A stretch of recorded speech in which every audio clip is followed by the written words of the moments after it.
2021 Iran പ്രസിഡന്റായി Ebrahim Raisi അധികാരമേൽക്കുന്നത്.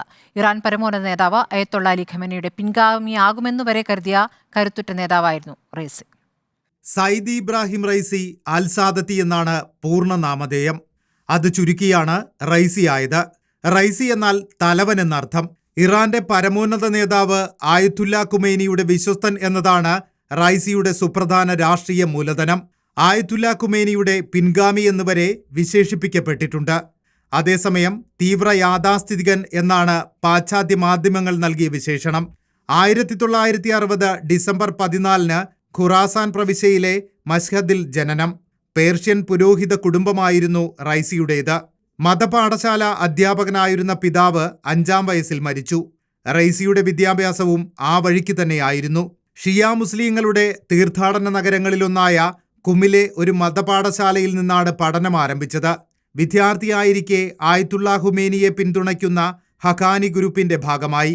1979 ഇസ്ലാമിക വിപ്ലവത്തിന് പിന്നാലെ ഖുമേനിയുടെ ഇഷ്ടക്കാരനുമായി. 20-ാം വയസ്സിൽ അൽബുർസ് പ്രവിശ്യയുടെ തലസ്ഥാനമായ കരാജിൽ പ്രോസിക്യൂട്ടറായി നിയമിക്കപ്പെട്ടത് ആ ഇഷ്ടത്തിന്റെ പുറത്താണ്. വൈകാതെ പ്രവിശ്യ പ്രോസിക്യൂട്ടറായി. അത് കഴിഞ്ഞ് തെഹ്റാൻ ഡെപ്യൂട്ടി പ്രോസിക്യൂട്ടറും പിന്നാലെ ജുഡീഷ്യറിയിൽ സവിശേഷ പദവിയും അലങ്കരിച്ചു. ഇക്കാലത്താണ് ഇറാനിൽ രാഷ്ട്രീയ വിമതർക്ക് കൂട്ടത്തോടെ വധശിക്ഷ നടപ്പിലാക്കിയത്. ആംനസ്റ്റിയുടെ അന്വേഷണ റിപ്പോർട്ട് പ്രകാരം 5000-ഓളം പേർക്കാണ് റൈസി കൂടി അംഗമായ കമ്മിറ്റിയുടെ പ്രോസിക്യൂഷന് വിധേയമായി ജീവൻ നഷ്ടമായത്.